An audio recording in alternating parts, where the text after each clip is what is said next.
December 97, Burger King announces its final retreat from France. Riots break out across the country. Je me trouve actuellement devant le Burger King de la place de la Bastille et je peux vous dire qu'ils étaient très nombreux aujourd'hui à être venus déguster un dernier Whopper. The French go into shock. France enters one of the darkest moments in its history.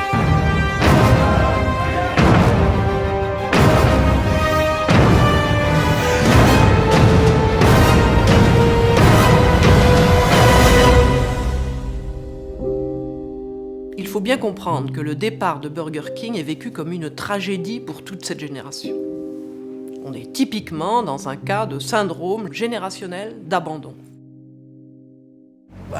Dès qu'on a appris que ça allait fermer, j'ai tout de suite demandé à maman de venir m'aider. Et on a fait la tournée des Burger King de la région. Et on a réussi à acheter près de 400 Whoppers en 24 heures. Tout stocké là-dedans.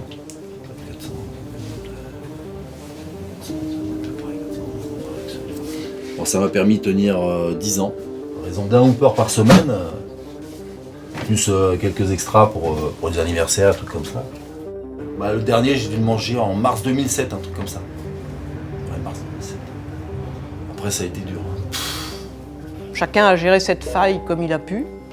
Les médecins ont prescrit des substituts, des anxiolytiques, on a organisé des Whopper-thérapies, des séances d'hypnose.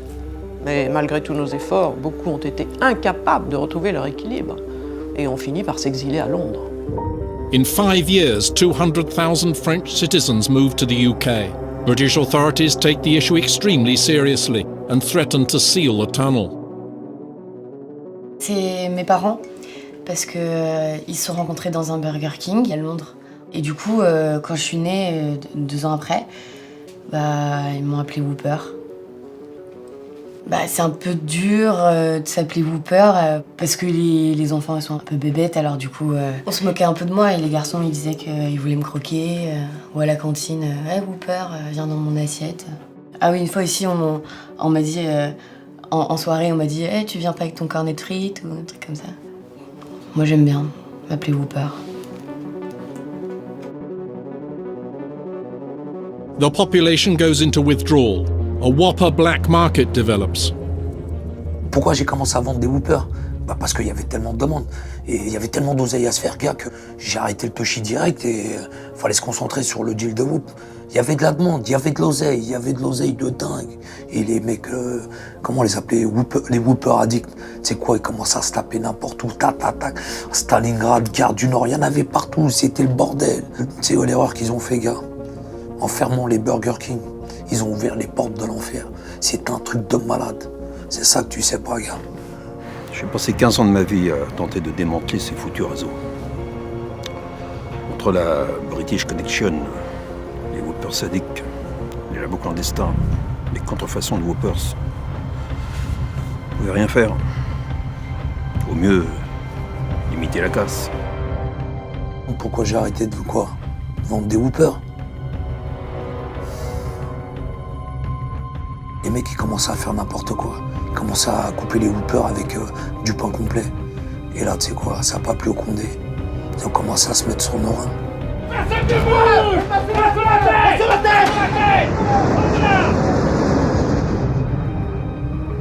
But with this parallel economy come many parallel victims. En 2000, j'assurais la liaison Paris-Londres. Et je peux vous assurer que tout le monde savait ce qui se passait. Tout le monde, les douaniers, les stewards. Mais qu'est-ce que vous voulez qu'on fasse ? Je veux dire, les Whopper addicts nous attendaient à la sortie de l'aéroport pour nous en racheter. Alors oui.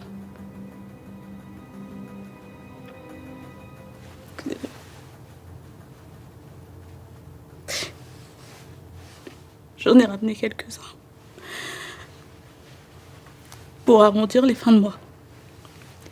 Mais c'était vraiment rien en comparaison de ce que certains de mes collègues rapportaient. Vous savez, un peu comme le film Midnight Express. Eux, ils les scotchaient par dizaines autour de leur corps. Il y avait même des juges qui fermaient les yeux sur ces affaires, je veux dire. Pour moi, j'avais rien fait de mal. Personne n'avait intérêt à ce que ça s'arrête. Plus tard, j'ai même appris que le président lui-même s'en faisait livrer par valise entière. Vous imaginez? It takes Whopper addicts 10 years to reach their goal, arguing their case and becoming the center of attention, organizing more and more events to make the news and to create a buzz in the media. By the end of 2012, the miracle happens. Burger King reopens in France after an absence of 15 years. The news also marks the return of thousands of expats to France. Aujourd'hui, je suis heureuse. Je crois que tous ces Whopper addicts vont pouvoir tourner la page et commencer à construire leur vie avec plus de sérénité.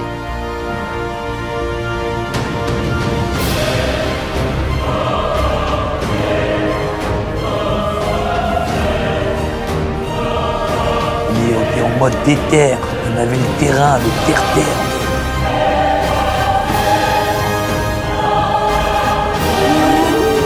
Je suis heureux, vraiment.